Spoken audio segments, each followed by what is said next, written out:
What's up, sassy gamers? Today is October 7th. Had to think about what month it was. October 7th, 2021. This is Season 2, Episode 17 of the Got Our Attention podcast.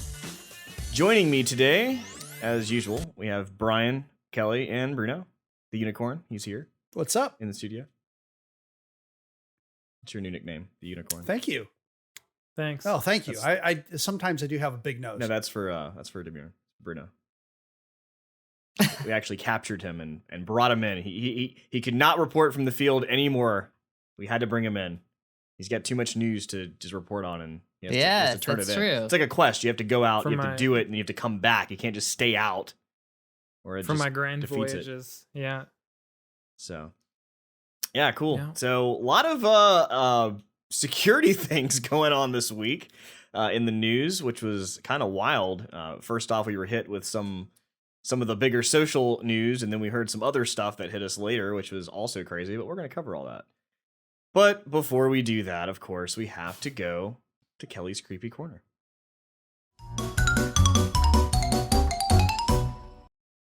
Awesome. All right. So I have a Halloween DIY that is something that Mike has mentioned in the past. Yes, I have. It's one of my very favorite things to do, actually.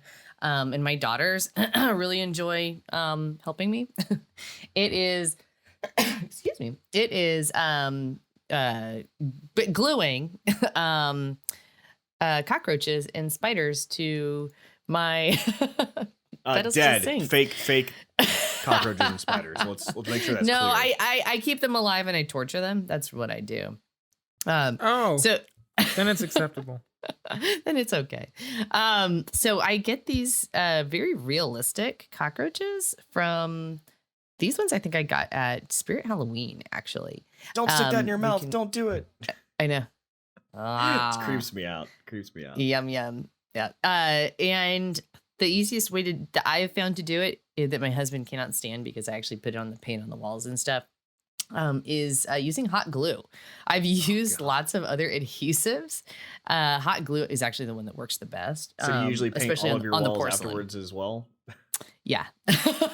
Yeah, we've repainted the bathroom a couple of my bathrooms a couple of times. So the best advice I can give you too is take a look at, or reach back into your memory bank of the last time you saw a horde of cockroaches or spiders or whatever other bugs.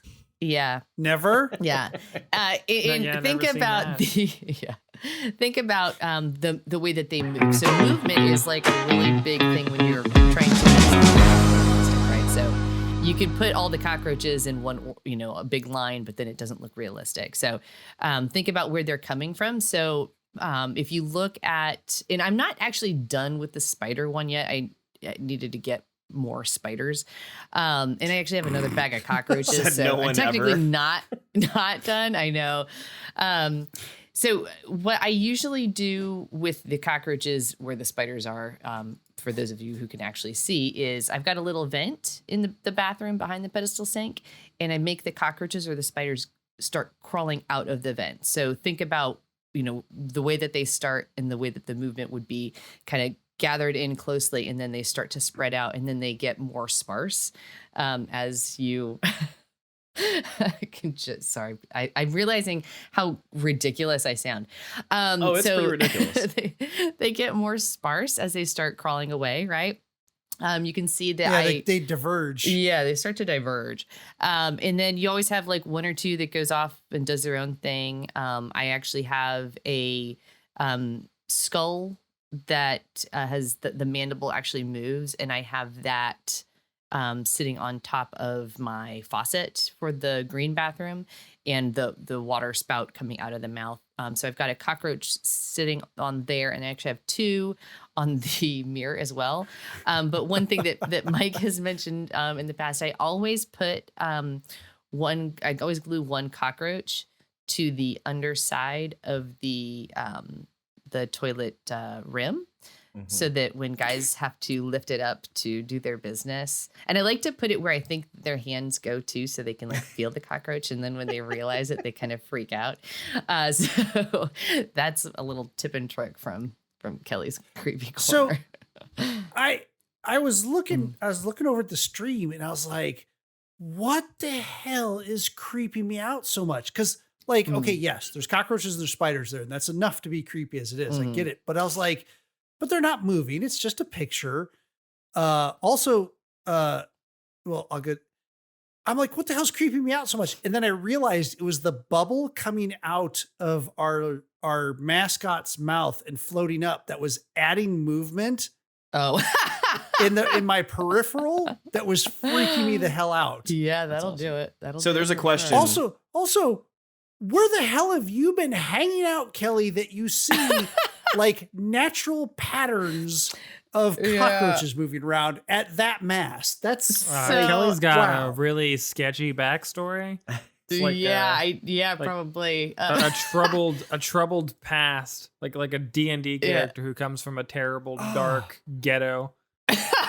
that life that she hasn't told us about. Sorry, so you were asking I will tell you. Go ahead. Well, I was gonna say the question that I'm sure everybody wants to know is how many times have you actually went in there and actually found a real spider or cockroach hanging out in that area, and you're like, that's just no big deal. And you try to push it aside, and it actually was like, hey, what's up?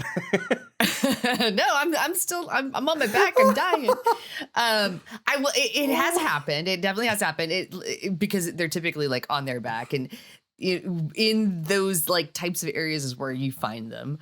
I will say though that my daughters, one of them came up to me the other day, and I said, hey, be careful. There's a cockroach. I need to pick up a cockroach. And she goes, a real one or a fake one? So maybe that's the time. Only in your house does that question get asked. Exactly. Oh my. Yeah. Well, the kids are gonna freak some people out in the future. Yeah. Oh yeah. Like, living somewhere else with roommates, and there's gonna be like a cockroach scurrying across the ground, and they're just gonna like pick it up and be like, nah, it's fine. Yeah, so the last party, we did not have a party last year. We're not, unfortunately, not having a one this year as well, just because of COVID. But yeah, Mike's real upset about that. But the party that we had the year before, I had cockroaches, the same setup, cockroaches in that bathroom. And somebody walked into my bathroom and walked back out immediately and said, do you have another bathroom I can use? Yeah, it was wow. It was wild. Especially when you're not expecting it. Like you go to a Halloween party, and literally, like I've been to many. I'm sure all of you have been to many Halloween parties, and like that was like one of the first ones I've actually seen where the host is like trying to like really make it like creepy and scary. Like that's not what I expected. I expect like little ghost or something floating in the bathroom, like a little decorative mirror frame or something. No, this is like cockroaches literally underneath the toilet seat. Like that was just wild. That's the fun part. It's a dedication. Kelly, I like it. My decorations scare me too sometimes. So the Michael Myers, he's sitting over here right now. I put him places and forget. And then, so the other day we hardly use our front room, and I walked out into the front room to go walk out the front door to get the mail, and literally went, and I was like, got myself. So I'm glad you guys are all excited about getting scared. That's fun. I can't believe I'm saying this, but Kelly, we should really talk about smart lights and programming them. That's a fantastic idea, actually. Especially if you really great idea. Have the bathroom light turn off and like a black light turn on. That's a really, really great idea. We like should randomly, like they go in there, they turn the light on, and in a random time between like 30 and 60 seconds after they turn it on, it like flickers, turns off, and the black light turns on. My husband is going to be so pissed, but this is going to be amazing. You should get a remote control cockroach, so then you can like drive it around. I actually have one that you can like pull back, and then it will go and go randomize its direction. Yeah, I actually had that at the office and scared my best friend a couple of times. So. Sure. Jesus, terrible. Yeah. All right. Well, as we continue going towards Halloween, I'm sure we'll have more and more of these DIYs that I'm sure someone out there is listening and starting to decorate their house like yours. So yeah. Until next week. Yeah. Until next week. A couple of other funny, creepy things. I ran across a Games Radar article about. Have you guys seen Ted Lasso yet? Have you guys been watching Ted Lasso? I've got it in my queue to check out. I'm telling you guys, you have got to watch that show. It is probably hands down my favorite show right now. It is uplifting. It's typically optimistic, not always, but it gives you a good feeling, and it's so well written, so well acted. But so for those listeners who do watch Ted Lasso, there is a character called Nate, and he's like an assistant coach, and they have created a spoofed trailer for basically if Ted Lasso was a horror movie.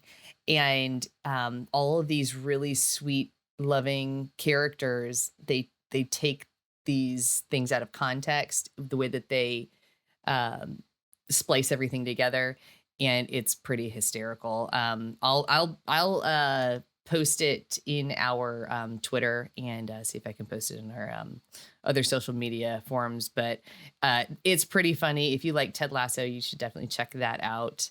And then the other one that I had was the Squid Game news article. Have you guys been watching the Squid Game? I've heard of it, and that's about all I know. But I heard it's like everywhere. Everybody's talking about this Squid Game now, and I'm like, what the heck? And apparently, it's like a battle royale or something. Like another. It's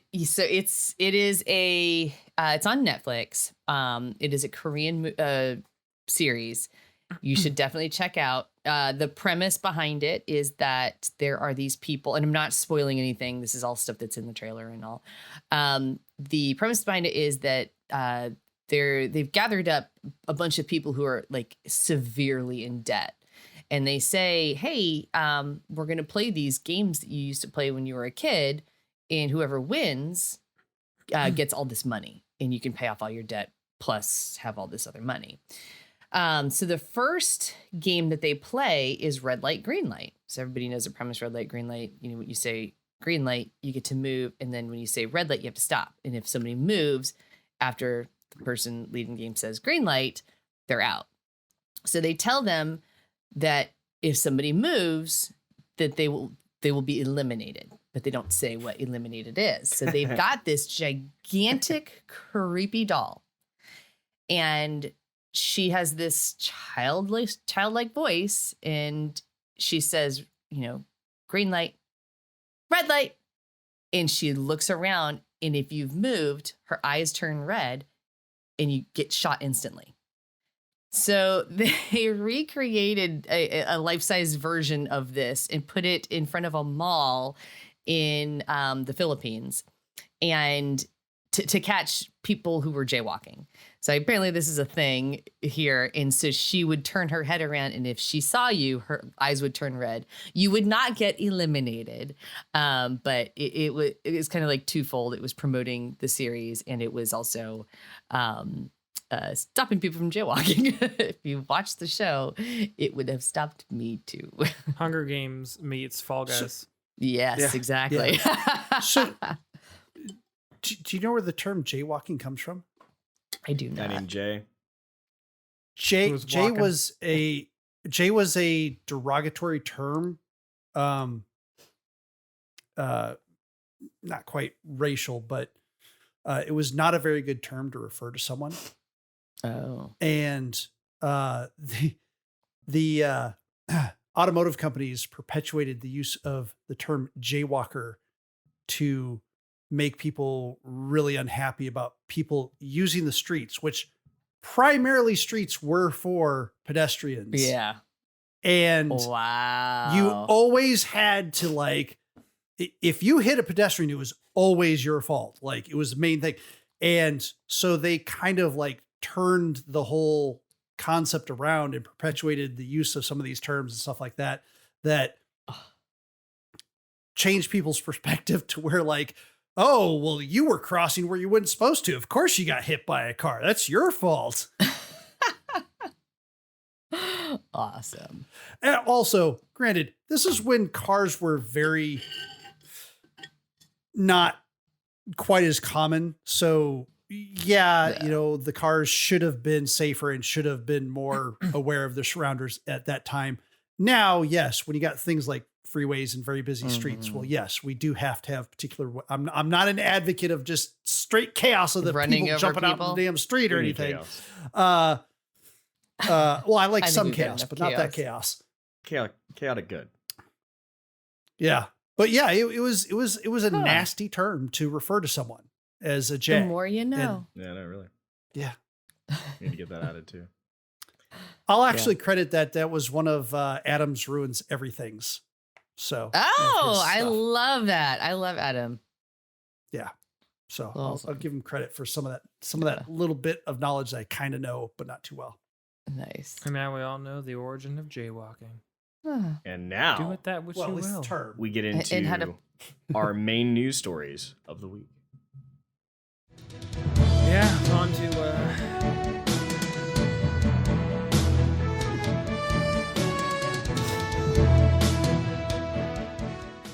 See, things change when what out in the field for so long. that feels so much longer for some reason. That's what she said every time. basically. So that's good though. That's a keeper. Just dragged out for forever. It was, wow. It was good. It was good. Wow. Anyways, on to one of our main news stories, which is also about something that dragged on for a long time. We're going to talk about New World, whose development cycle lasted eons, it feels like. In case you guys have not heard, we have been playing New World, at least me and Zycia have. And it's been a lot of fun, but there's a lot of news that comes with the release of New World, as with any MMORPG release. There's problems. There's good and bad. One of our Just a couple? Just a couple. One of our first stories actually comes from something that they're implementing or have implemented as of yesterday, which is partially implemented, which is New World's new AFK detection method and the corresponding punishments that come with it. To give you some backstory, with New World's release came a lot of players. 900,000 plus concurrent players. Yeah. Which is not the entire total of how many people are playing it by any means, just how many they've had online logged in at the same time. And that does mean like playing the game, having the game actually up and running. The numbers essentially account for anybody who's in the game on Steam. However, the numbers in the servers were about 682,000. That's actually in the game playing. That means that you have about 300,000 players in queue. The servers have long queue times, and as such, they're trying to alleviate those issues. The issues stem from something very specific. AFKers sitting in game with a macro or just running into a wall. Or somebody actually earlier this week said to me, hold on, I'll help you out, but I need to find a wall to run into. And I was like, what the heck is Zycia talking about? Yes. And then I read this article and it was like, oh. Yeah. Exactly. No, I watched this conversation and I saw it. And I think it's very funny. I think it's very funny that we're talking about, there's these really long queues to get in. Mm-hmm. And because there's these really long queues to get in, you got these people that don't want to get kicked out. Yes. So they do something. So they run into a wall. And because they're running into a wall, no one's exiting, which means because no one's exiting, no one in the queue can get in, which makes a really long queue to get in. Like and up it's to this like big old 4 circular hours thing going on. I've seen. I saw a queue that was up to 4 hours, Yeah. and I was like I've been literally checking, and this is prior to this update. Like I was checking a website to see the status and the timing, so that I could pull up remote desktop on my phone and log in to get in line, so that by the time I was done doing everything I needed to do after work, that I'd be able to sit down and play. Like literally to that point, just like so I could go ahead and jump ahead. But yeah, it's long queue times, and it was a massive issue. But the longest I will queue let time you- was 221 hours. Oh my 221 hours. So the issue stems from many things. Some of the highest populated servers are servers where some of the most famous streamers migrated to. And that means that a lot of people want to play with their favorite streamers. The server capacity is 2,000 people. Technically, after the most recent update, it's 2,250 people.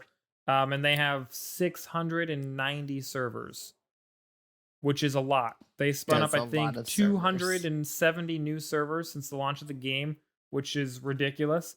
And many of their servers actually are sitting empty. People would not transfer over. Even if they had not started yet, they would rather wait in queue to play with their favorite streamer, or at least on the server of their favorite streamer, than just move to a new server. They did announce that that server transfers are coming. They've added in the infrastructure for that as of this last patch. But one of the things they implemented that we're talking about here is their new AFK detection essentially makes it so, first of all, it's no longer 25 minutes until the warning, 30 minutes until you're kicked.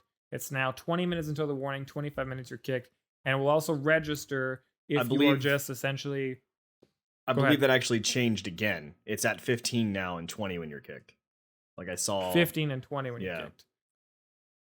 Well, and I think they did say they're gonna roll these out slowly, and they were not gonna like give notification either, right? Correct. Yeah, they're trying to be like very covert about their rollout, because they don't want people trying to game the system. It's really interesting too that they're going to a lot of effort here. Let me start with, I was on band. They didn't have enough servers for a little bit until I got educated and discovered that the problem was all the streamers flocking to a server.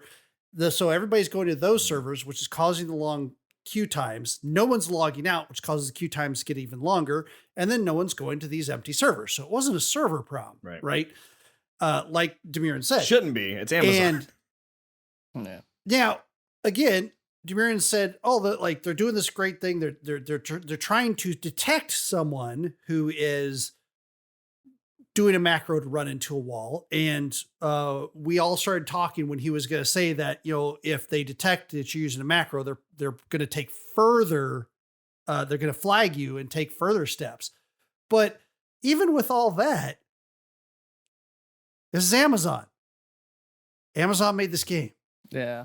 Amazon can make new servers. All they need to do is make a call up and say, hey, listen, I know that you, popular streamer number 838, moved to this spoilers foreshadowing server so that you played on the same server as popular streamer number 58. However, we will give you a bonus if you just move over to this other server so that your people will follow you over there. Yeah. I mean, they literally could solve a lot of this problem by just calling these people up and say, dude, move now. I feel like that's a lot of work though, because they'd have to do that for a lot of people. And the thing is these people have made entire communities already and server transfers aren't open. So by doing this, they would have to open up some kind of a registry of the community that they want to bring over with them to the new server. So it would just piss people off even further. Whereas the way that they're implementing it makes it makes sense. Fair enough. So like, we can blanket implement this. It hits all million+ players instantaneously. Once it's there, it's there. We give you a warning. The first time you get kicked for doing that, could be a couple of hours into you doing it. You get a warning that says, hey, just so you know, you were kicked from the game. Here's an email. You were kicked from the game because you were exploiting this specific way of staying in the game. This is your first warning. If you do this again, you'll suffer repercussions such as being temporarily banned from the game. Do not do this again. And I mean, it's kind of crazy that they're willing to ban players for trying to stay in the game. At the same time, like if you've been AFK running into a wall for 2 hours and they kick you, maybe just take it. It's like a little bit, like maybe 5 minutes or so. But they're working on a lot of things for it, so we'll see how that goes. I will say with the servers, I'm gonna change my solution a little bit. In your player profile, you're going to have a drop down that has different streamer names, and you choose which streamer you want to follow. And then when they move that streamer to another server, they'll just auto transfer all of those people over with them. It'd be cool if they could do that, but like just switching factions deletes all your quests because it has to, and you have to start a bunch of your active quests. I don't know. It'd be a lot. They write the game. I mean, they could figure out how to transfer someone and keep stuff intact. So the thing is they don't have to, right? That's the whole point. Yeah, they don't have to. We don't have to do that. This is a much cleaner solution. You guys just have to be patient. and a lot of people have, like, a lot of guilds are like, oh, well, screw it. Like, everybody just go start another server. And when they open server transfers in like a week, we'll just transfer over to that server with everybody and we'll be ready to go. Versus everybody just keep piling into the same server and we'll deal with the queue. And then to add to this, they have recently implemented on the most popular servers that you can no longer create characters. They're like, you guys are just done. It's not allowed anymore. I do gotta say that hands down, this is the most interesting and unique problem I've heard of a game launch that is online game with servers and having problems during the launch. Nothing has ever come close in my mind to this. It's interesting because it's a similar problem that a lot of MMOs have, but in this situation, they had the cleanest launch stability-wise I've ever seen in my history of playing MMOs. And I've played like every MMORPG in the last like 15 years.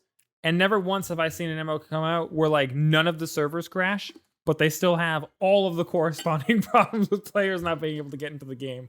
I was going to say, so this has been one of the best launches that I've seen. And not even to say in MMO games, but usually even like Modern Warfare, when you join that, it's like trying to get in. It's like, oh, it's going to take, probably 2 hours before you to join this match. And like, what's going on? So like all of that has been really 2077. Yeah. So this has been a very soft, like very seamless launch instead of that.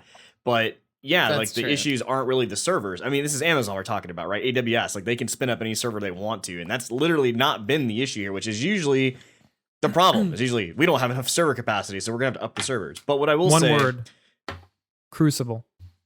yeah.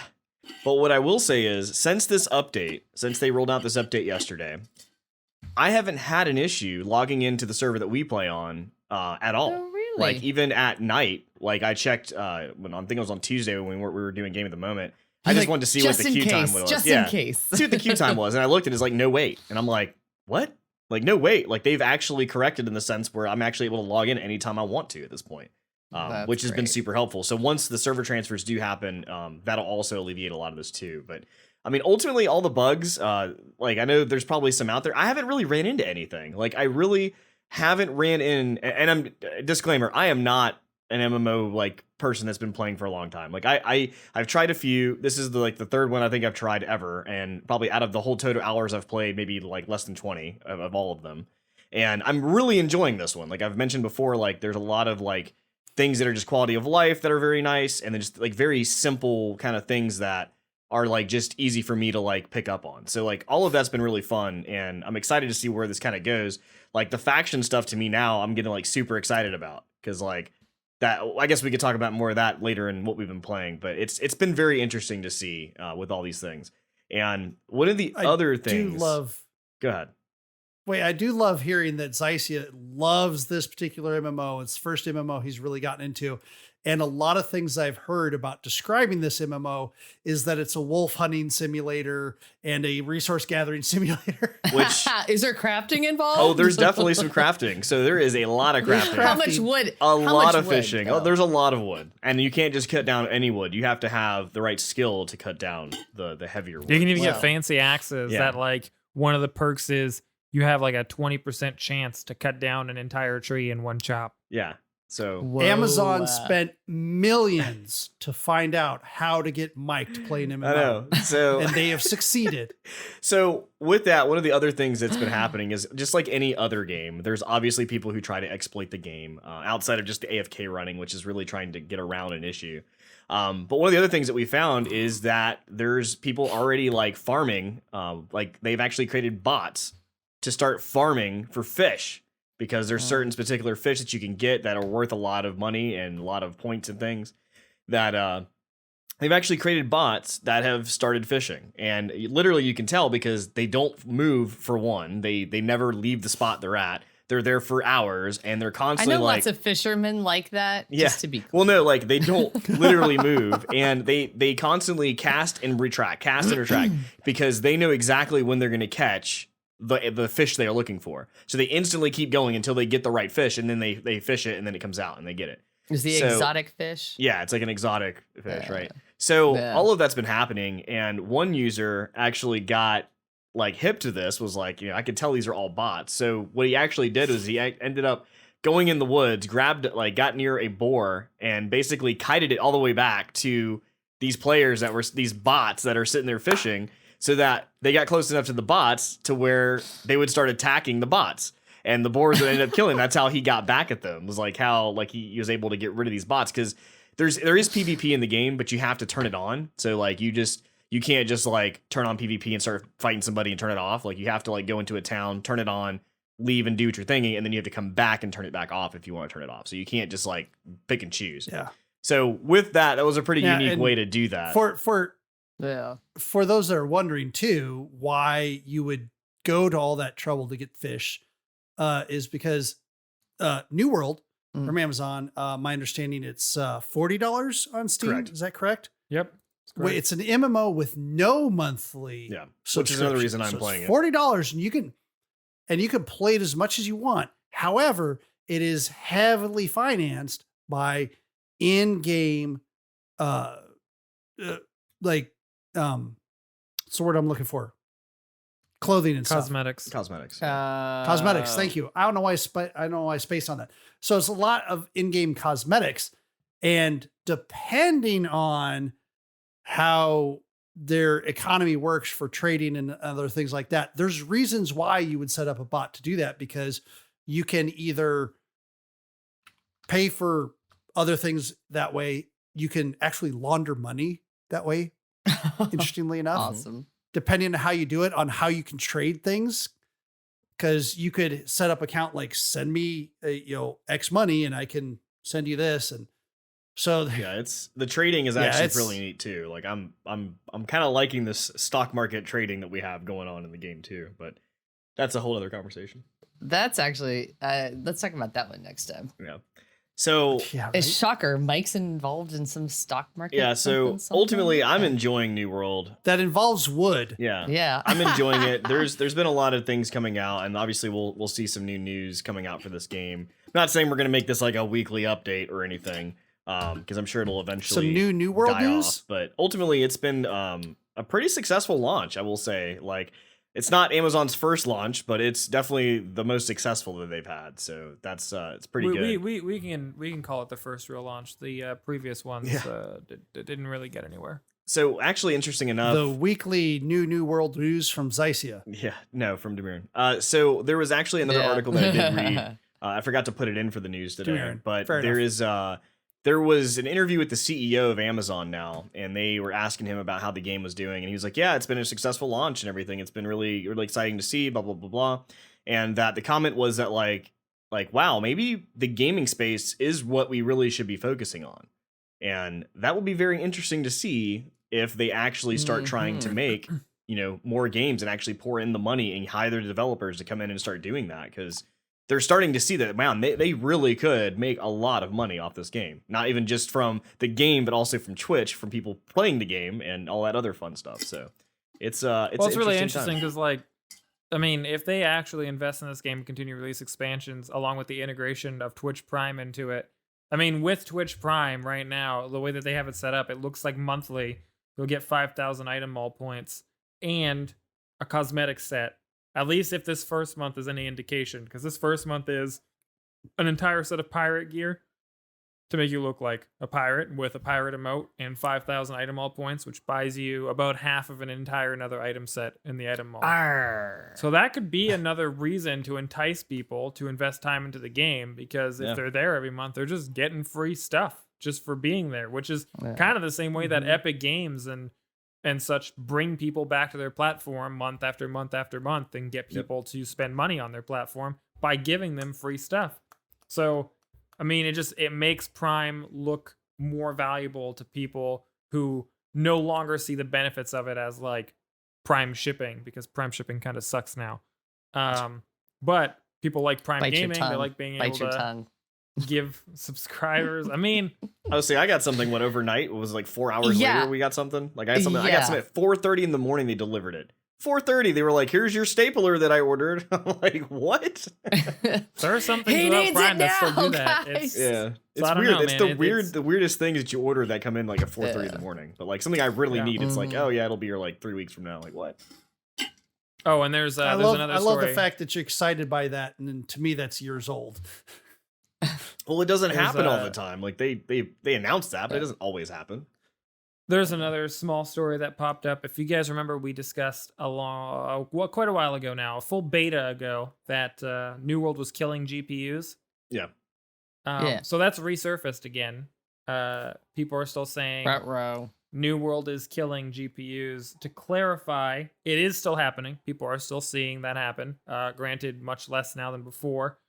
Amazon has commented on it already to specifically say, stop looking at us for a solution because we're not the problem. Go back to the manufacturers of these cards who created shoddy hardware and tell them to fix their problem because there's nothing we can do about it. That was essentially their official stance. They were like, we're not taking the blame for this. We don't care. It's not our problem. No. We can't fix it. Go away. Yeah. We so it's tried. still Or out order there, a new so- card from our platform, and then we'll deliver it to you next Yeah. day. Yeah. Overnight. If by you have 4:30 if you have one of the original, like the very original 3080s or 3090s, you do run a risk of having that issue.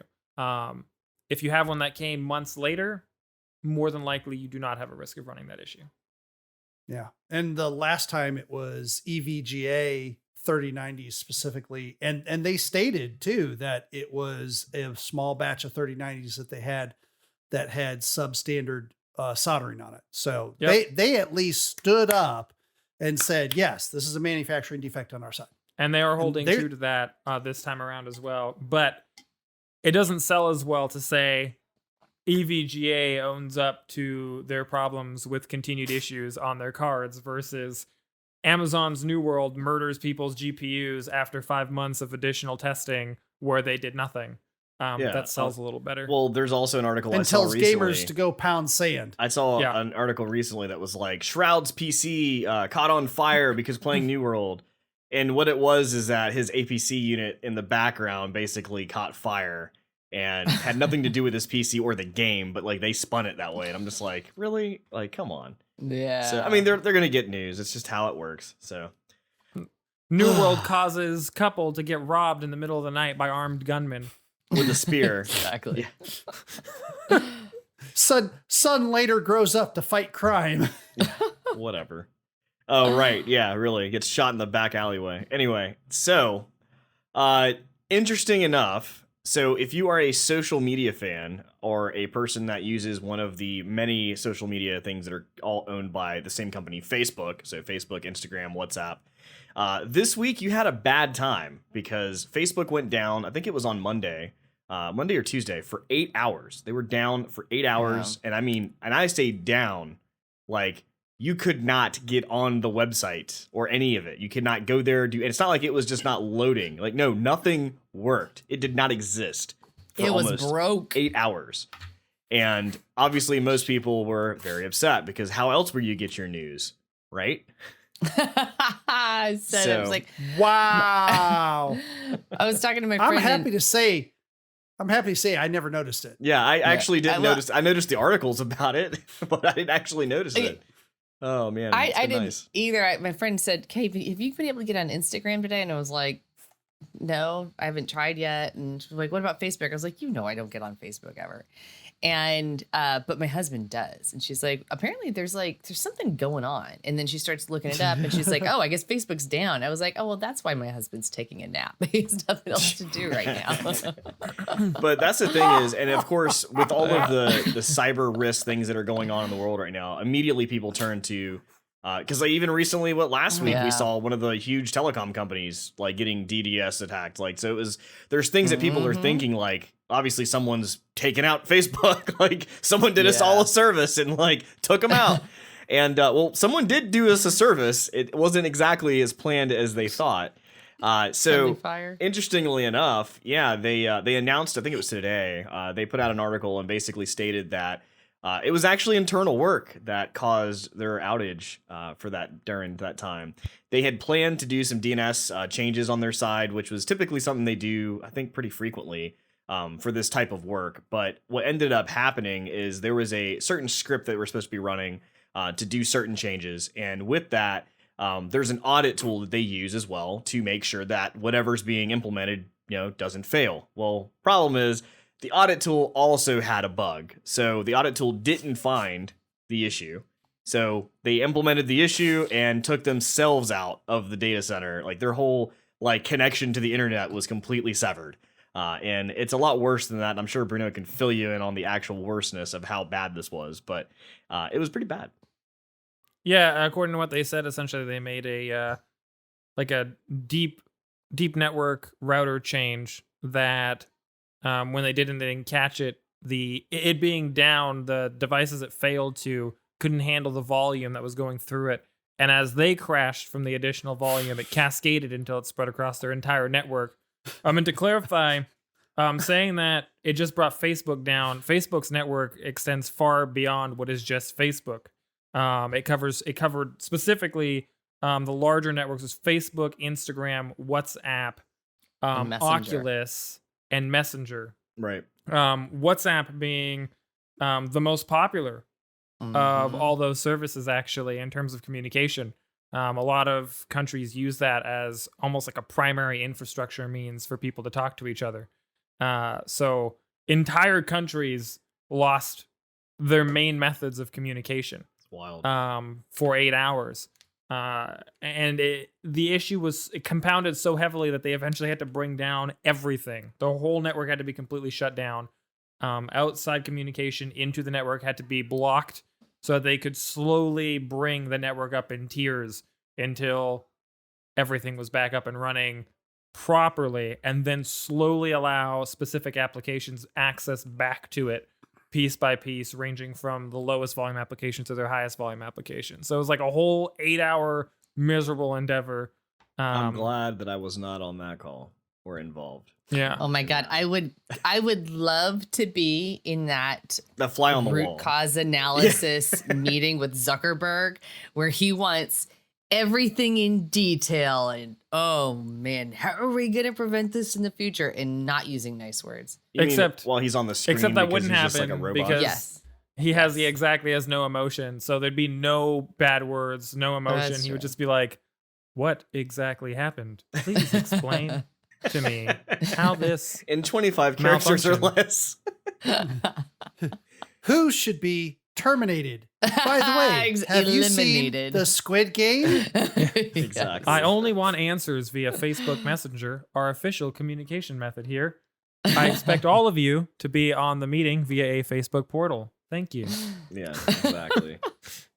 Please make sure that you have your shock collars installed. Yeah, I actually did Yes. read though. There was an article, I think it was BBC Today or something. I can't remember exactly, but they did state that the news outlets actually saw an increase of traffic during those 8 hours. Wow.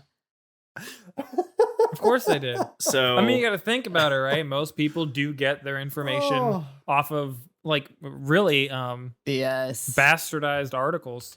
Like Yeah. people will take something off of CNN or Fox News and they will manipulate the information and then they will post it on Facebook and people will read that and follow that. Or people will just copy and paste those exact articles. So it just continues on and on and on. Yep. I saw another thing that somebody posted. It was like, what if social media like closed down like a normal business would at like 6 o'clock? So at like 6 p.m., all social media is closed and you just have to hang out with your friends and go to dinner and talk to them and stuff. So long as online games aren't considered social media, we are A-okay. Yeah, we're good. We're good. Yeah. Bring her down. We got Amazon And on our what back was- now, so we're fine. And Facebook actually had to post on Twitter that they were down. Yeah. One of the funny things is, I guess Facebook's That's like fantastic. headquarters buildings and everything are connected into their infrastructure so deeply that people couldn't even get back into their offices because you were required to verify Wow. via like their applications to get into their secured offices, and they could not verify themselves, so they could not get back into their physical offices to do work, which is just insane to me. There's a lot of people now calling for like the people like we have to break apart Facebook as a company because obviously their reach has become so enormous that them going down for 8 hours actually negatively impacted a large percentage of the population on this planet in a way that wasn't just you don't have access to BS news articles, but you legitimately can no longer communicate with your loved ones, your professors, your friends. Like all of this stuff is now like just gone to you. Like how do you communicate in a case of an emergency if the only thing that you can use is WhatsApp on your internet-based phone with no actual carrier connection, and it just doesn't work? It's just gone. Yep. Yeah, I saw just another... people on Twitch messaging through Twitch chat like, "Hey man, can I get the?" Yeah, there was another meme that I saw. It was the Facebook logo from the outside of the building, like the big sign, and on top of Facebook, you could see like it said "Spirit Halloween." Okay, yeah. I posted that one too. They're already moving in. That one. Oh, it's so good. Yeah, I think maybe that was you that posted that. That was great. Yeah, that was so fantastic. So, unfortunately, that wasn't the only big tech news we heard of the week, which in this case, like I said, this was a self-inflicted wound that was unfortunate. Someone either got fired or will never, ever, ever touch those things again. But in other news, which is something that we actually are using right now, is Twitch. So, Twitch also had some bad news this week, except theirs was way, way worse. So ultimately, Twitch, of the entirety of Twitch, has been leaked. So a anonymous hacker posted on 4chan that they had part 1 of what apparently will be part 2 coming, that they have leaked out all of Twitch's entirety, like all of their source code, all of the payments to any of the streamers that have exclusivity rights with their Twitch partners, and a lot of other things to come with that as well. And of course, my credit card number. Yeah, of course, this isn't something that most people are like, oh, whatever. Like, no, Twitch had to come out and say like, yeah, they're actually right. That's legit. Like, we are. Yeah. Mm-hmm. Source code for each of the clients, mobile, desktop, everything. Yeah, so they had the other things that came out with that was obviously the entirety of the actual Twitch source code. There was creator payouts from reports from 2019. There was what you just said, the mobile desktop clients. There was proprietary SDKs and internal AWS services that were used by Twitch. There was even another property that Twitch owns, including IGDB and CurseForge. And then there was also this one, which was kind of interesting. It was an unreleased Steam competitor codenamed Vapor, because Steam Vapor from Amazon Game Studios.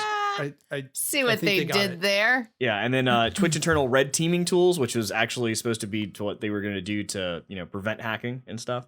So all of this stuff got blasted out on the internet, and within that, it's been interesting because we've actually talked about this a few times now. Like us behind the scenes is just like what about this scenario?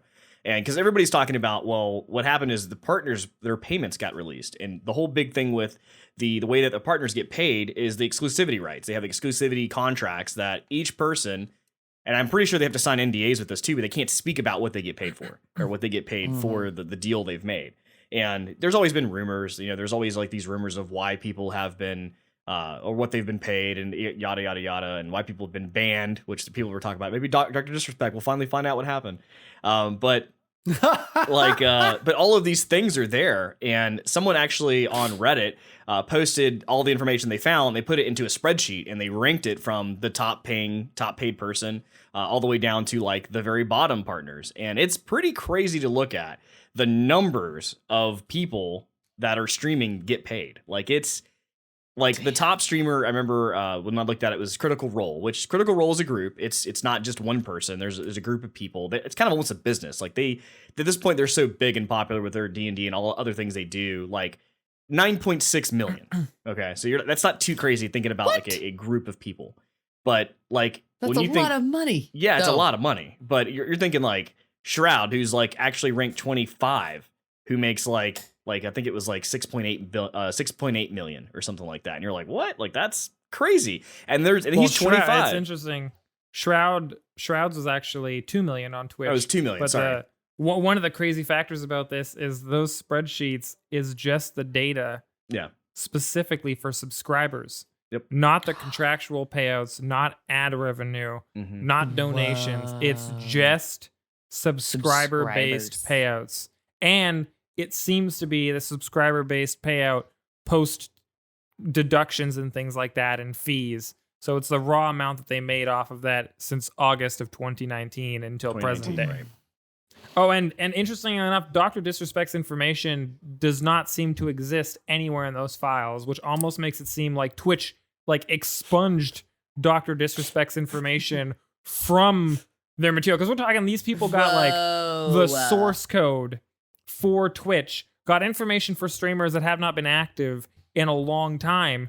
But Dr. Disrespect, who became inactive around that time, none of his information exists whatsoever. It's gone. Yo, hey, do we still need this? Crazy to me. We still need this? I'm just gonna put this in the trash. Y'all cool with that? All right, cool. I'm pretty sure that it's in a little black box marked "What happened with Dr. Disrespect." We'll see a Netflix documentary on this. That's probably part 3. Yeah, it's just It is Dr. Disrespect. He's the one who did it.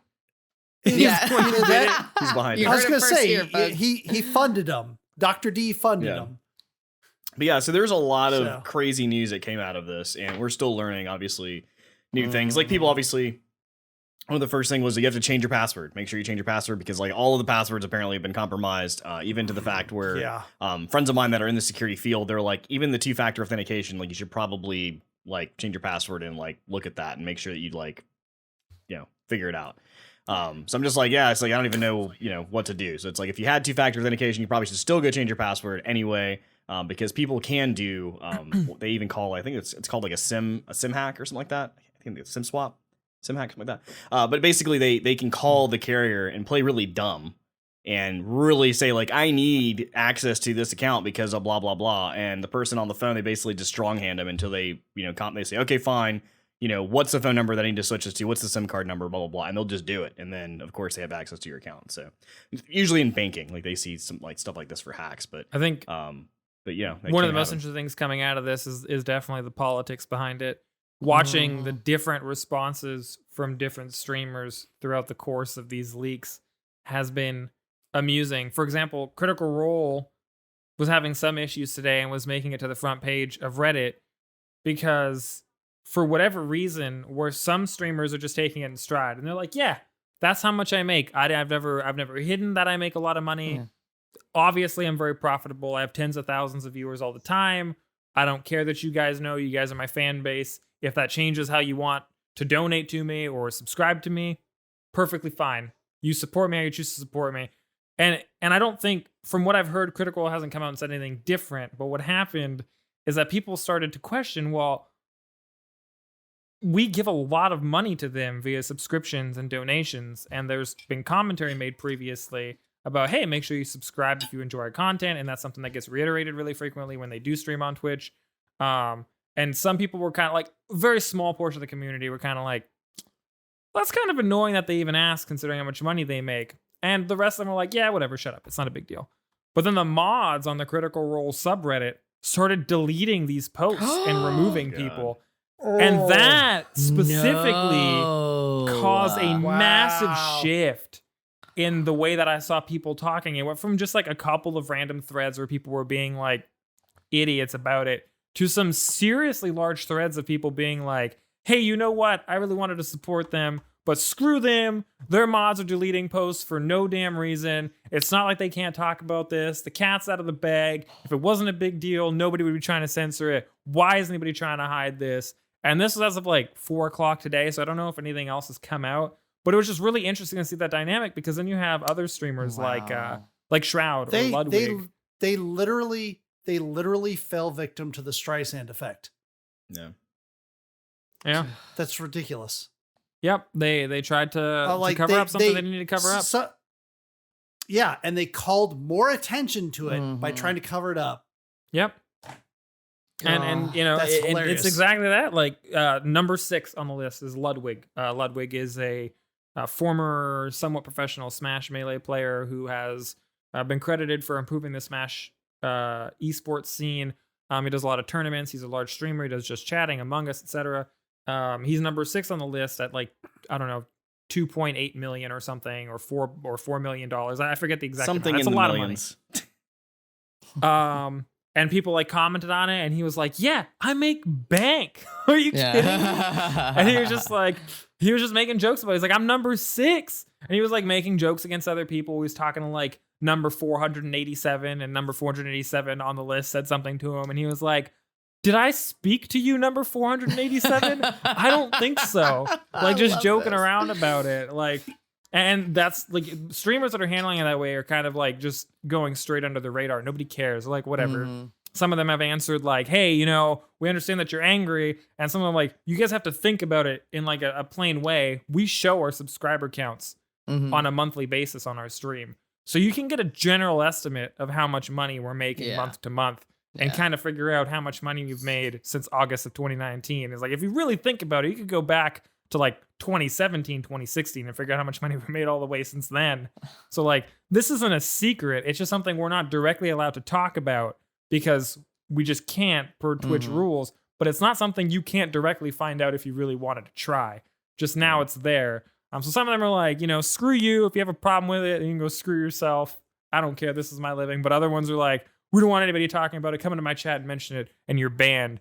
And it's just crazy to watch like this dynamic unfold on two different sides of Twitch. The side that's like, we don't care. We've always been honest with our viewership because, we don't want to pressure anybody into giving us any more money. And the side that's like, we're always very secretive because we like the secrecy. We like the fact that people don't look into those things. And because they don't know how much we make, we could potentially get a little more money out of them.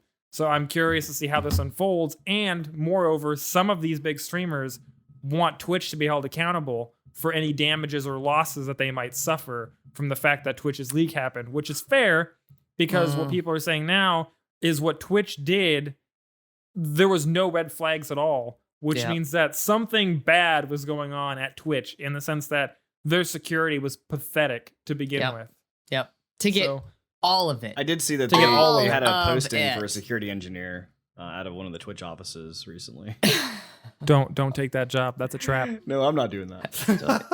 I ain't touching that. No. That's like, don't anybody take that job. That's a trap. I feel like that's the fall guy. They're gonna like hire that person and be like, yeah, this is the person that caused it. And they're like, you hired them 2 months after the breach. It's like, no. It was his fault though. Just trust us. Yeah. Just trust us. So there was another interesting part of this that I'm gonna give credit to Brian here that Brian brought up, and I think it's a valid point because this, it sounds like a lot. I thought almost we're done, but really there's another part of this that really could get really nasty, and I knew you brought that up earlier, and I figured you would say it now.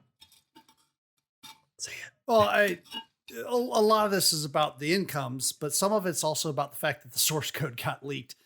And there's only so much you're going to be able to do with the source code. You certainly can't change stuff that's in the databases. Well, maybe not easily change stuff that's in the databases at Twitch. Hopefully they change some of that back end really quick.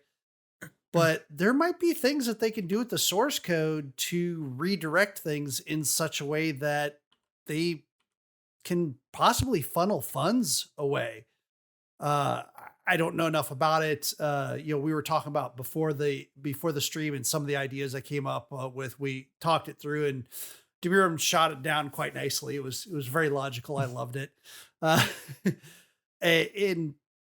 yeah, with the source code out there, it's interesting that, who knows? Maybe you just start streaming, and because they got your password, because they got the source code, everything that you're sending to Twitch gets mirrored over to another channel and gets the credit for what you're doing, viewers and everything. It could be something that has for some time to come. It's probably going to have some consequences and fallout. Yeah, we just mentioned about how they're trying to implement where viewers can pay money to have whatever streamer they want to be on the front page. And, and back then, Devour even mentioned like APIs, the way those are set up, like they could literally like figure out what it is and just put them on the front page. And it's like, now they really can do that because literally they have the source code. So it's going to be interesting. I kept thinking about that entire thing, and I was thinking about ways that they could limit it. And Twitch has come out since then and been like, oh yeah, well, our idea all along was like, if you have over X amount of subscribers, you can't do it, blah, blah, blah, blah.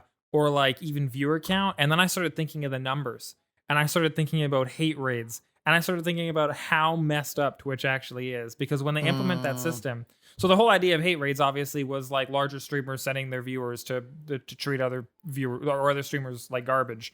Just go into their stream, have them do terrible stuff, just make it a really terrible experience for them. And then I was thinking, if you were a brand new streamer, just got affiliate, right? Maybe it took you 2 weeks. Maybe you did a really good job. You got it done in 2 weeks. You streamed maybe 12 hours. Your average viewer count for 12 hours was 3. The limit that people have speculated would be 100 average viewer count. And then you're done. You can no longer be one of those promoted streams. All it would take is one large streamer with 10,000 congruent viewers that wants to be a complete ass. Tell somebody, hey, all of you guys go and open this person's stream and just watch it for 2 hours. Their average viewer count will skyrocket above 100 instantaneously, and they'll be blocked from that process, period. Their viewers will leave. Like the viewers from that bigger streamer will leave, and that person will be stuck back at like 3 to 4 viewers indefinitely without the ability to be promoted. So it's going to be interesting to see the new trials that Twitch is going to have to run into, not only with the systems they've created themselves, but with the systems they inadvertently created for themselves by leaving themselves open to an attack that now not only do they have systems coming out that already people have found so many ways to abuse, but are even further easier to abuse now because the fact that their source code is just out in the open for anybody to do whatever they want with. It's going to be wild. There was also, I don't know if this is 100% verified, but apparently it was either heavily speculated or already confirmed that there's like the golden kappa emote that you can only get under special circumstances. Apparently, inside of the files, there's supposedly a whitelist file. For people that can get it. It's not a random chance to get the golden kappa, depending on the aforementioned ways that you can potentially land upon it. The Twitch people actually have to whitelist specific accounts for them to be eligible to get that specific emote. So just a lot of weird things that make Twitch look really bad very quickly. Yeah.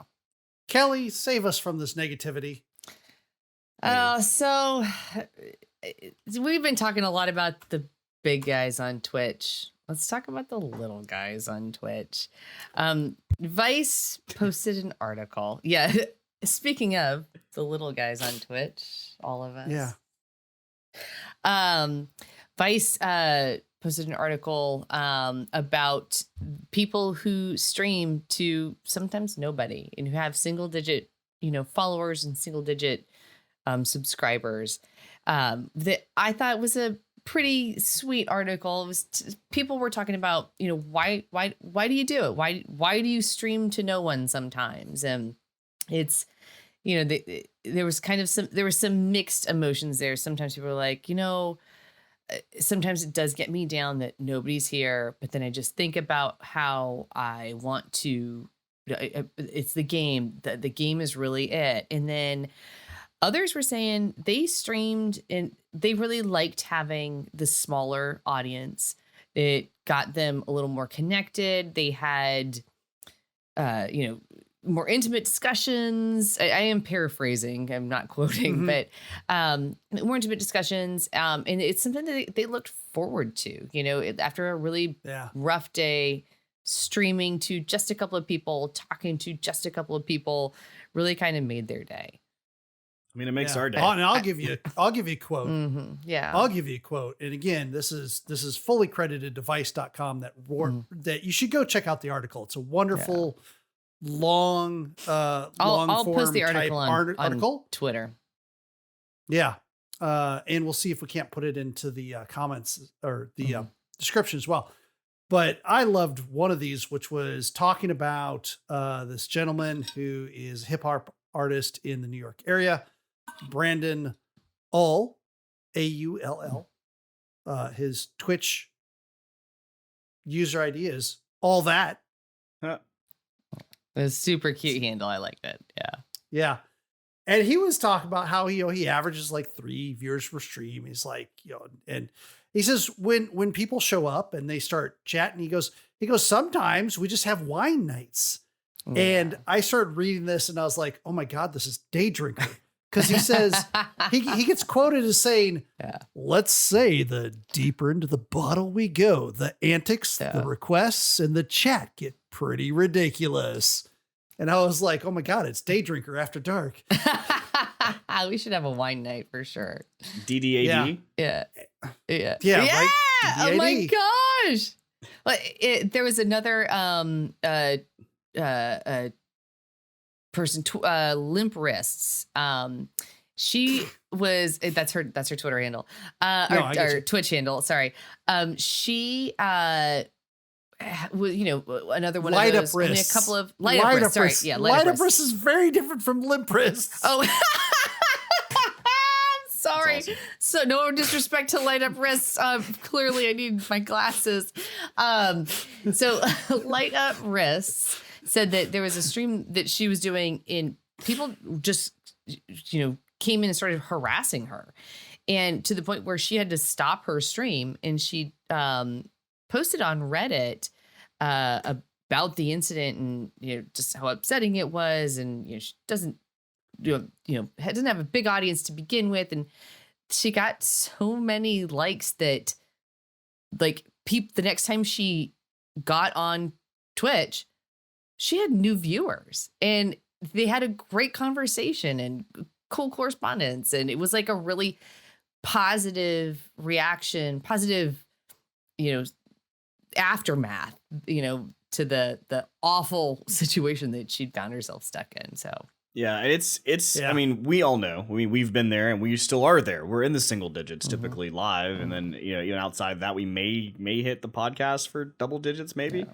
But that's part of it. I mean, we've always said that from the beginning. We always do this because of things that we like to do, and for the people who are listening, we do it for you guys, right?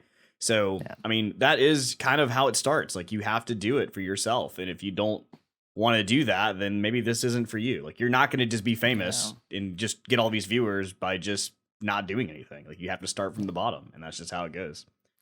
But you have to keep it positive for sure.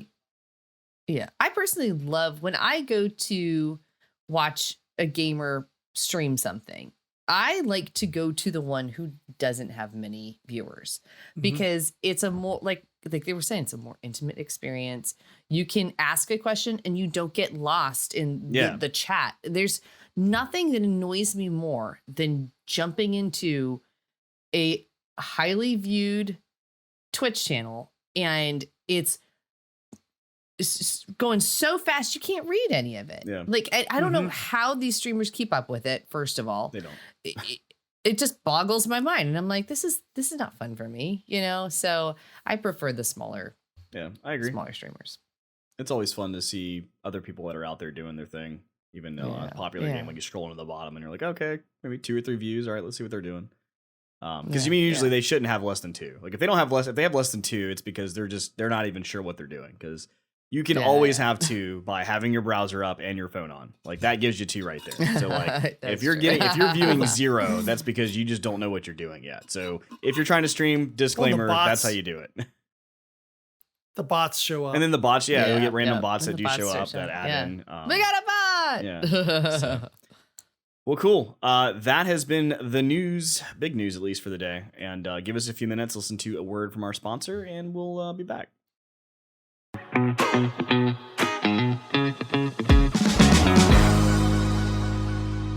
And we're back with SAS Gaming's ASMR. Oh my God, please stop. I cannot stand ASMR so much. Oh God, that's like cockroaches to me. Yeah, there we go. Well, we already got Bruno to quit. He's done. He's like, night guys. So Zeisel, what have you been Stop! So what we've been playing this week, I'm going to start off with our Shocktober. Or we'll just... I love the fact that you gave Bruno shit for that, and then you did the same thing. For sure, because I totally forgot about that one. So, Shocktober. I started this on Friday on it was 10/3, I think it was. Whatever day last Friday was. 10/1 last Friday. Whatever. I don't know, dates. It was literally the first day in October Dates. was a Friday, which is how one of the reasons why we have 5 Shocktobers this year. So Shocktober started off. Not counting the bonus one that you're going to do. There's no Halloween bonus night. one Halloween night. That's 100% not happening. So Shocktober 10/1 started off, and if you don't know what that is, so Shocktober is a time where I play scary games, which, spoiler, I hate, and that I raise money through Able Gamers, essentially. Able Gamers charity, who is a charity that helps out kids that are disabled to be able to play video games by modifying controllers and giving these people an ability, something that they can do that we just take for granted. So it's a really cool cause, and I really do enjoy it. And join us for the next few Fridays of the month. We have like 4 more to go, where I'll be playing multiple new games. And the difference from this year and last year I picked all the games that I thought would be scary. Except my subconscious, I guess, kept me from actually picking really scary games because I didn't want to play scary games. So I guess that was the thing. So I picked all of them last year. This year, they decided they were going to pick all of the games, which I was like, yeah, that's fine. Totally great. And then the more I thought about it, I was like, this is a terrible idea. What have I done? And this is probably bad. So first game, I'll give it to Daydrinker. She picked a game called Summer of 58. And it is exactly the game that I hate. This is the game that I extremely can't stand, in the sense of like how scared, a little scaredy cat that I am. Because it's like we've mentioned before, it's not zombies. I don't care about zombies. Zombies don't bug me. Like, don't bother me. Aliens don't bother me. Like the jump scares and the really creepy things going on in a game, that's what spooks me. And that's why Phasmophobia has been very popular with me. Popular in the sense I like to play it, but at the same time I hate it because I don't like getting scared. So there's just a lot of things like that. So this game had was a single player game. There is not a way to die. You don't die. It's more of a story that you play through. And what was actually pretty neat is it's similar to a show that like my wife likes to watch, which I believe is called Ghost Encounters. I think that's the right one. Or Ghost. What is it? I have to think about it later. But it's one where they basically lock you up in a location. They lock them up in a location for like 3 days.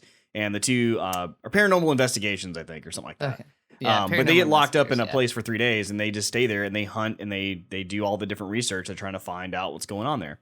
And same thing with this game is there's a story, without trying to give too much out there, but there's a story. You're basically a ghost hunter, and it says your name at the beginning and what you're doing, and you're going to this location that's been apparently caused like activity there, and you're just gonna stay there for 3 days. So you stay there during the day, and you explore, and things happen, and then you go at night, and the night side happens, and you wake up, and things are happening. But again, it is one of those games that has the creepy sounds. There's some creepy things. You don't really know what's going on, and it's like completely dark outside of this little bitty flashlight that you get, or the night vision from like this camera that you have. And you know, trying to just barely creep. Like there's many times if you watch go back and watch the highlights or the stream, like I just kind of like, yep, I'm just going to stand here because why would I go in that room? That room has no point of me being in there. Like, I'm obviously safe right here with my back against the wall. Like, that makes sense. Like, I don't. Every time you said that, it was interesting, the psychology of how the game works and how gamers work, that every time you said that, nonetheless, you went ahead and did something anyway. Yeah. Like, well, not just persevered. Like, for the kids. He felt, even though he said, I'm going to sit here, he still felt compelled to go and look and check things out and get himself scared because he's a gamer and that's how you do games. I had to that's how the mechanics work. So, and it was hilarious. He couldn't help himself. It was, like I said, I don't want to spoil anything. It's a great game. It's $9 on Steam. If you're into scary or you're not into scary, I think you should enjoy this. Like for example, like my wife likes to play Phasmophobia, but one of her biggest complaints of Phasmophobia, which is not really a complaint because I mean the game has been great and we all love to play it. But the biggest thing for her is that like she wished that the ghost didn't kill her. Like she wished she could just investigate and and figure it out and move on, not really die, because ghost hunters don't die when they go investigating. They get all the creepy stuff and the investigation happens and then they leave and that's it. So this game actually does that. It lets you have the ability to go in, do the investigation, and then, leave alive. And that was pretty Seems cool. like a pretty big assumption that ghost hunters don't die. Well, I guess we don't hear about the ones think that maybe you just never hear about the ones that do. I mean, yeah, just exactly. never on TV. On TV, they don't. They don't make it onto the TV show. The perfect crime. Yeah. So that's and if they do, the TV show crew doesn't make it back either. That's true. So except Blair Witch. Blair Witch is the only one, right? But yeah, like it was really cool. I really enjoyed it. Definitely highly recommend to play it. And disclaimer, if you're going to buy the game for $9, do not return it because you can beat it under an hour and a half. Don't be a dick. Yeah. Like, Don't be a give $9 to the developer and enjoy the game that you got. This is like a thing Like, that happened a lot for this game, Yeah. and a lot of other ones like it. So yeah. yeah. like Sucks. don't be a dick. If you can't afford $9, if you enjoyed it, come on. don't return it. So anyway, really cool game. Like I said, I don't want to talk about too much, but I will say that we did raise so far first day we've raised $60 towards Able Gamers. Our goal is $750 this year or more. So make sure to stop by on Friday, even if like you can't stay the stream. That's great. You can donate $1. You can donate as much as you want. All of that helps. And again, this is tied directly to Able Gamers. We SAS are not getting any of this money. We don't even see it. Like it literally We goes promise straight into we're not going to show up any higher on the Able leaked Gamers. Twitch financial Yeah. documents. Yeah, we won't be It's ranked not gonna anything. happen. We're still ranked negative, so Yeah. There you go. We're not going to be there. It's all good. but come out this Friday, hang out with us, whatever new game that I'm playing this time, and have a drink with us and laugh at me being scared because it's going to be even more terrible apparently from the game that they picked. So with that, we will move on to other games that we've actually been playing, which obviously the first one is New World. And I'll try to keep it brief because obviously there's a lot of things going on with that game. We've already covered a lot of it, and I'm still experiencing it, and it's fun. But the thing that I've really enjoyed recently with trying to kind of getting into the game a little bit more is the factions. So there's 3 factions in the game that you can pick from, and once you get to that faction, there's territories in the game that are all broken out, and then you can take over those territories by doing certain quests and certain things. And it's it makes it a little more exciting because you're able to actually like take over territories, and it's like, yeah, you and your company, like your little clan or your like actual faction took over this point, and you guys go to war, and these huge massive wars and like things like that. So it's really neat on that sense. I was telling actually Brian last night that there was so in order to gain the territory ranking, like the territory points, you have to pick up the faction quests that are for PvP. And it's not that you're going out to do PvP. It's just that these quests you have to enable PvP to go out into the world and complete these and come back. So you're basically vulnerable at the point of leaving a city until you complete the quest and come back, and then you can turn it back off. So you're out in the world, anything can happen by you just doing, like, it may just be like, go out and collect, 30 pieces of iron, and when you come back, like, that's it, you turn it in. But being out in the wild, you never know what can happen. So I was telling him last night, like, it was me actually and Captain E, we were playing, and we're out there, and all we have to do is like stand in this area for a minute and a half, and then I had to kill some wolves or something like that, kill 3 wolves and get their pelts or something. So we're out there and we're hanging out, and he calls out and he's like, hey, there's a guy to your right, and we can tell that he's from a different faction, and he's also marked for PvP, and he's like level like 35, and we're like, oh god, they see us, like he sees us, like what do we do? And we're like, we'll just kind of move this way. We're like level 20, like we're not very high up there, and actually I don't even think I was 20 yet. So like we kind of move around. The guy keeps going and kind of runs out in front of us, and like we're not attacking him because like whatever, this guy's like gonna just delete us. So we get out to the location where the wolves are at, and I start attacking the wolves, and out of nowhere, Mr. 35 like jumps out there and literally like stabs the wolf and kills it because he's a lot stronger than I am. But meanwhile, I was already in mid animation, which was me stabbing with my spear what I thought would be the wolf. Turned out to be Mr. 35. Oh.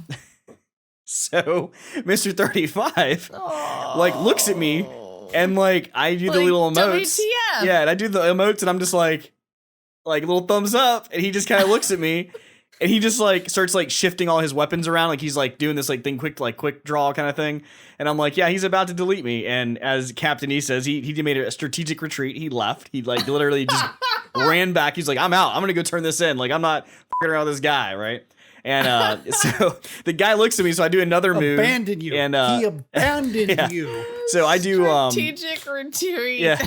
So I do some other remote, and he looks at me, and he finally just takes like this axe, and I swear it was almost like a bitch slap, because like he just hit me, and it took like half my health, and then he just like turned around and walked away. I was like, well, I mean, I guess, but I mean, like, dude, you kind of got in my way, so whatever. But anyway, so like, and that when I was able to come back and turn in my quest, which actually got me more points for our faction towards that territory, till eventually where we actually got to like present a war last night. We actually have enough points to like declare war on the territory faction that's there right now, so we can try to take that world back over, that part of the map over. So it's just been really neat. I really enjoyed that. And there's a lot more. I'm sure I could go on for days on just the little experiences that I'm picking up, but it does remind me a lot of not necessarily the game itself reminds me of this, but it just reminds me of the same feeling that I got when I was playing DayZ, when I had a group of people that we were doing things with out in the open world doing PvP. And it just kind of gives me that same feel again, where I can hang out with other people, do some missions, run some things, and then, you know, get off when I need to. So pretty cool. Anyway. Yeah. So I agree. Game of the moment was Devour. Yes. No, you haven't gone back in time. Wait. We already did play Devour, yes. One of the things that we said about Devour at the time, it was fun. The mechanics were cool. You could run faster. God, we love the fact you can run faster. Thank than that. God. But one of the things that we had stated about it is kind of, if you play it with a group, once you figure out the mechanics and you kind of solve that particular episode, as it were, there's not too much to go back again on it. But we went back again because they released a new episode. And this episode had slightly different mechanics. The flowers were much better hidden. I did not see as many flowers. Yeah, I didn't see any. Because I found as many as I could. Once I started seeing them, they were like orchid flowers, or maybe not orchid, but like what were they even for? I don't even know what the purpose of those were, because I never even saw it. I think you picked them up. I think it's an achievement. Okay. But they were like water lilies or something, looking like something. Yeah. And it was neat. There is still the little bit of randomization if you died or didn't survive and you had to play it again. I don't want to go too far in depth about it because, you know, if you describe it, you kind of ruin. The neatest part about Devour is getting together with a group of friends, having no idea of what you need to do for that episode. Yeah. Even the trailer didn't tell you. Yeah. Right. And figuring out this puzzle. It's almost like a horror puzzle genre, you know, with first person, you know, viewpoint. So I don't want to go too much in depth of it, but there was neat trigger warning, right? Spiders, arachnophobia, and also epileptic if you have seizures. So I guess it's not a game for you. Yeah. So, we did make a mention of that in the game, in the recording that we get for Game of the Moment. The Game of the Moment. So check that out on YouTube if you want to see what it actually looks like, if you don't want to play it. But we did mention that because it is two things in this game that would definitely trigger you if you have certain things. So. And while you mentioned checking that on YouTube, if you want to, also we did kind of a quick cut of Zycia's Summer of '58, just focusing on one specific thing, which was pretty much the bunny. So the Summer of '58 bunny montage is out there if you want to go check it out. Bruno, what have you been playing? I've just been playing New World. That's it. And he said, yeah, he agrees with me. Everything. I agree with him. Granted, I've experienced a lot more of the game than Mike has because I'm me. Fair. But yeah, I mean, a lot of the same aspects. The faction system's interesting. I think the politics behind the faction system is what really carries it. It's in the worst wild. sense. Yeah. There's just a lot of like, who knows who gets into wars and stuff like that, even if they shouldn't be there. The large scale PvP, essentially in the wars, can actually have the potential to be smaller scale PvP than the open world PvP, because wars are limited to 50 versus 50. To my knowledge, I don't think they get bigger than that. Matches. So like the defending force spawns inside of the town, like a fortified fortress town, and then the attacking force spawns outside, and they have to try and take control of all these different control points. It just kind of goes from there. Whoever controls them the longest gets the most points, gets to whether they can complete the defense, keep their place, or it gets taken over. And the guild leaders who own those areas, or the guild leaders who have signed up and paid for the attack on those areas, control what 50 people get slotted into the war. Which means they can choose favorites all they want. So much so that the faction that we're in on our server was the strongest faction when the game launched. Sure was. For 5 days, Sure essentially, was. controlled the majority of the map, and now we are like the weakest faction because nobody, like, essentially they got lucky. They were able to get all these different places. It was really easy to defend because nobody had gear. So you have these cannons just blowing people up as they're trying to get into the control points. But now people have gear. The other factions are bringing level 50s across the board to every fight, level 50s through 30s to every single fight. And then our faction's like, well, what if we just brought in a bunch of level 20s that we're friends with? And they get like absolutely face rolled by like a level 50. Just like some dude just chucks the spear from a mile away and just one shots like a healer to the face. Or like you die in one bow combo, or like any combo from any person who's level 50 just drops a level 20 because it's too much. Like, you can survive depending on how your stats are set up, how your character's built, but you obviously have a disadvantage, and a lot of the people getting invited don't know what they're doing. So you only have 50 slots. So if 10 of your slots are taken up by useless people, you're just not in a good place to win. So we've now lost the majority of our strongholds, which is amusing to watch, and especially amusing to watch how quickly the morale has degraded in our faction's chat. Yeah, the chat gets kind of spicy. It's like League of Legends level toxicity. It's actually great. I love to like interject, and like people will finally start to calm down, and they'll be like, no, like this person who's leading us does this, and this person leading us does that. And I'll just go in a chat and be like, once everything's calmed down, I'm like, so wait, who's leading us again? And then instantly everyone's like, this, and they just start murdering each other. Or like they started creating conspiracies about this stuff. Like, oh, they were using this exploit. And then once everybody started to relax, and I was like, hey, wait, what's this exploit I keep hearing of? And then like everybody just gets mad at each other again. I'm like, yeah, there was a couple of times where I laughed at chat.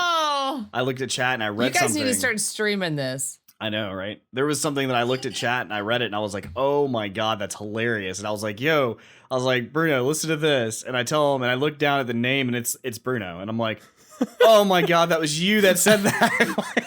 People are like messaging me like, you piece of shit, why did you say that? Yeah, you got them started again. It was so and I'm good. like, until all the negativity has flowed, we'll never win.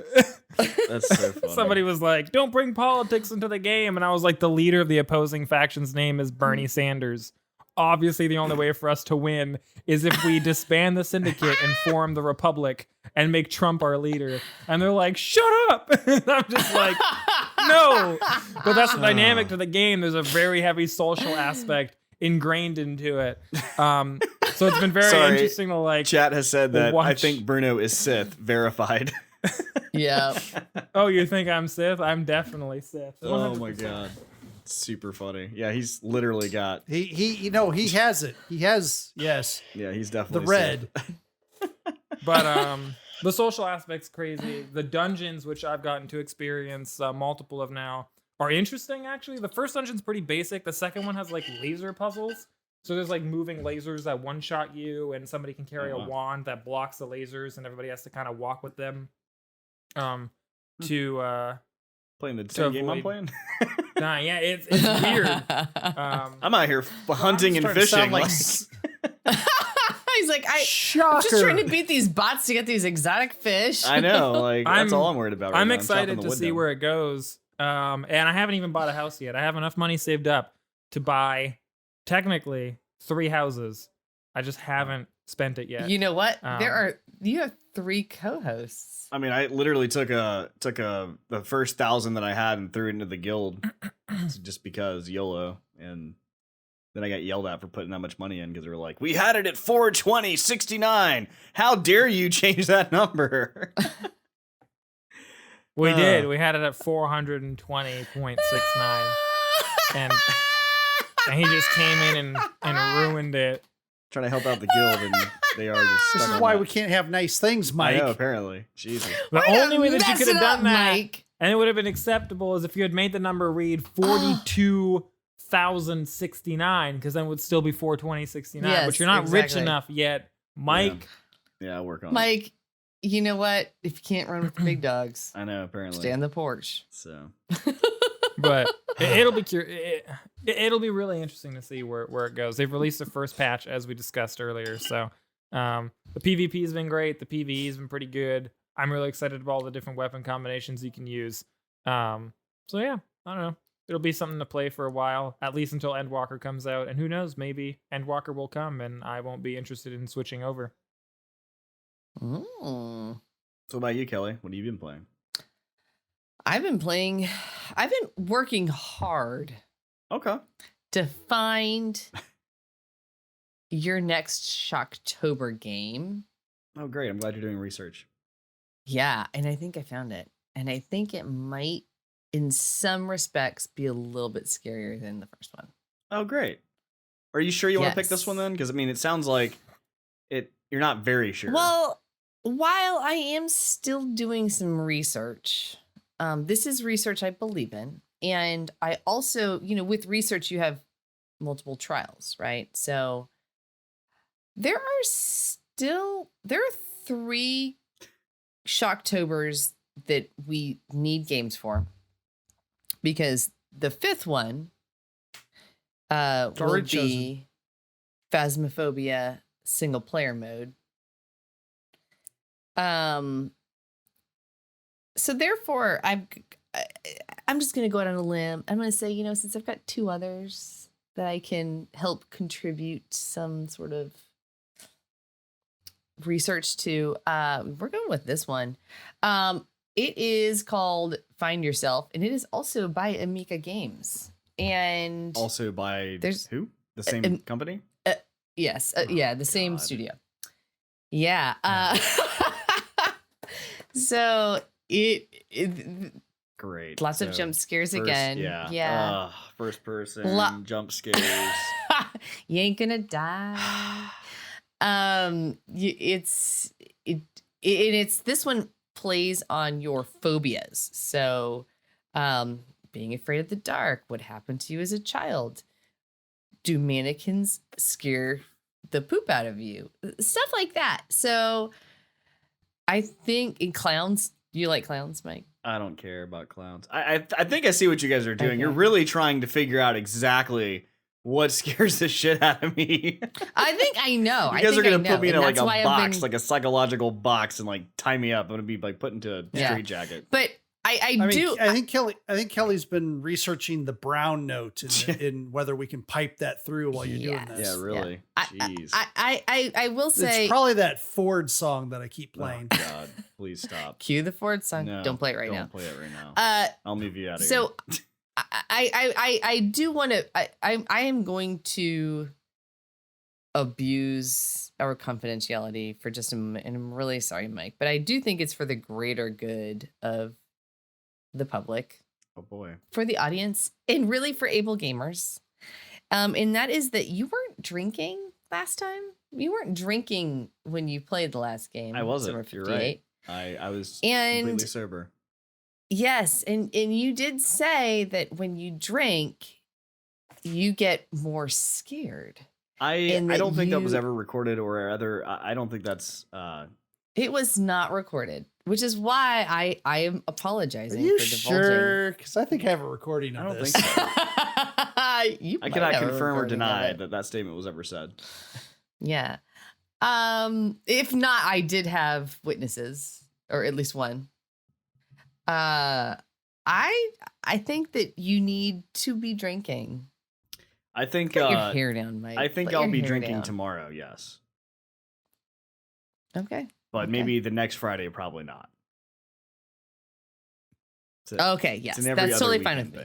Yes. Every other weekend you can do that, as long as you promise me tomorrow. Yeah. And that's a really awful thing to ask your friend to do. Hey, drink for me. Yeah. That's a wonderful without being thing. at a bar and ordering shots together, right? Kelly, I can drop. Me. I'm gonna drink for you. So if you need me to drop off some booze, you just let me know. I think we're good on the booze. I just have to drink them. Okay. That's all. All right. Alrighty, cool. Brian, did you play anything else, or was that literally what you played? I just played those fun things. All right. Well, let's move on into our short news.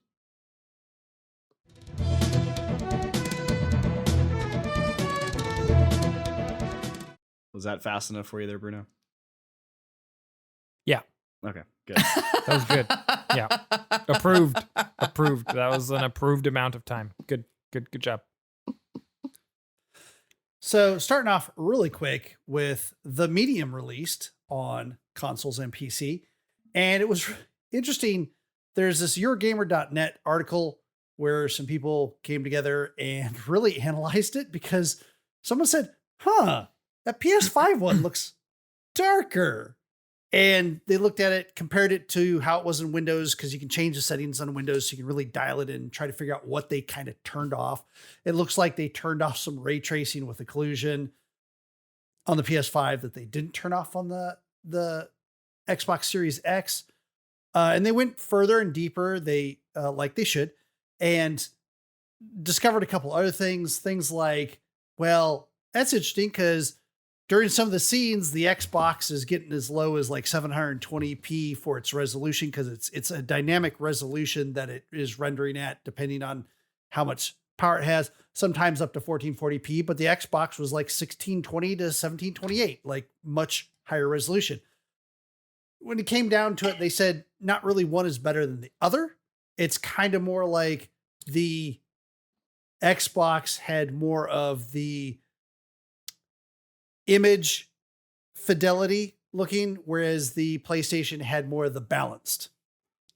Do you have a tone that plays at the end of it now?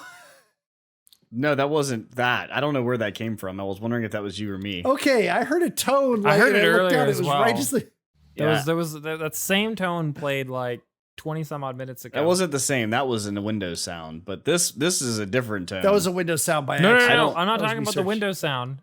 That was different. There was that same tone that we just heard also It's played. got to be moment me. of time. I didn't hear anything else. Probably something coming from my But side. that was interesting. Yeah, I was like, "Ooh, that was news." That was perfect timing. Oh my goodness. Anyway, So we talked about a few, probably about a few weeks ago at this point, that we were saying that Hideo Kojima was going to be working on a Metal Gear game again with Konami, and everybody was like, "That's crazy, crazy, crazy." Well, now a new, I wouldn't say kind of a rumor, but kind of like not a confirmed source yet. But Video Game Chronicle, I believe it is, that they published an article and said that Hideo Kojima and Konami are currently on talking terms again and no longer at odds with each other. The sources from VGC's Andy Robinson has said. So interestingly enough, another rumor has happened that apparently Kojima is going to be working on a new Silent Hill game, which we've all been wanting and craving, right? Really, I've never said that. So, but the fact that they're actually in talking terms again is going to be very interesting. But I also had a person that was in the industry as well on Twitter. Someone asked her and said, "Hey, is this Silent Hill game going to be true? Is like Kojima actually working on this?" And she just responds, "No." So, not really sure who to believe at this point, but if anything, it sounds like they're at least being cordial. Cordial is nice. Well, all right then. In keeping with the news of horror games, a new game was announced last week. It's an open world horror game that, it's I guess the best way to present it is called Choo Choo Charles. Charles is the best way to describe Choo it Choo is Charles. using the name Choo Choo Charles. Which Charles is a train. Amazing. Specifically, Charles is an evil spider train that tries to murder and eat you, or eat you in a way of murdering you. Not actually sure which just yet, but either one of those is definitely going to happen, or both in some kind of an order. It's coming out sometime early in 2022, I believe. And the entire premise of the game is you have a tiny little yellow train engine, and you drive it around this map while evading a giant spider train named Charles. And you do quests for the locals and collect materials to upgrade your train, which, by the way, has a mounted Gatling gun, like an actual chain gun connected to it that you use to battle off Choo Choo Charles.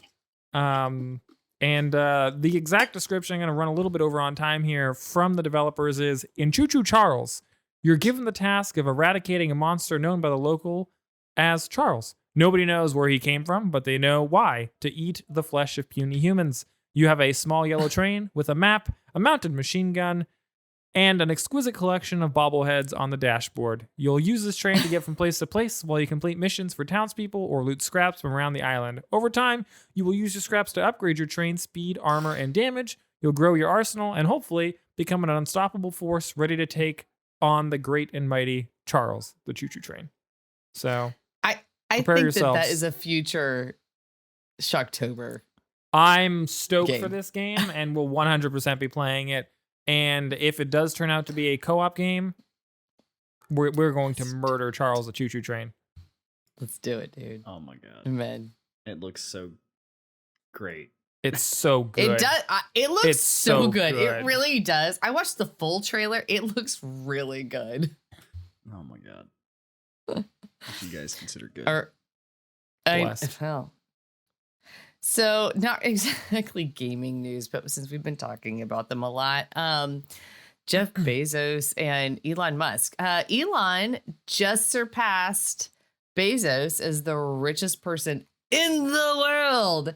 He is the third person ever to be worth more than $200 billion. Oh, wow. To celebrate, he sent Jeff Bezos a giant statue of the digit 2 and a silver medal. Oh god, the ruler fights that these guys have, like, it's just. I mean, to be fair, it's not even a yardstick. It's even longer than that. You know they're going to end It's up like like- painting insults to each other on the moon. Yeah. Yeah. 100%. All of us can see. Yep. 100%. Somebody's going to get a rover up there and yeah. There's gonna be just a big Amazon smile on the moon. It's gonna just be that. That's all we're gonna see. Yeah. Yep.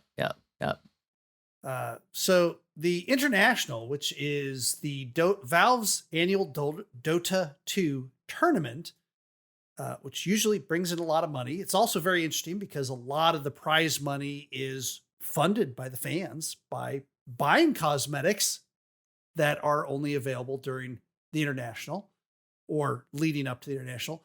Was going to be held in Sweden. I said was going to be held because just recently they decided, hey, there's this little thing going on like a pandemic.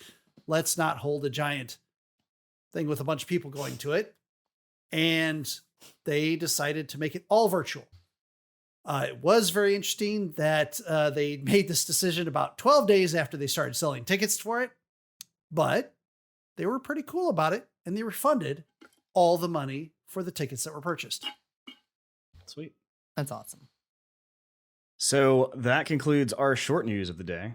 Usually we get into emails, but again, we don't have any. So if you want to send us an email at goa@sasgaming.com, where we will read your email out loud if you want us to and talk about whatever you guys email us about. So, and maybe you too can be featured on the show eventually as a new host by sending in your emails of your little tiny builds. If you send in enough emails, you could be like me. If you send in enough emails, You we'll can finally take just my stop spot. ignoring you. And we'll Don't take my spot though, please.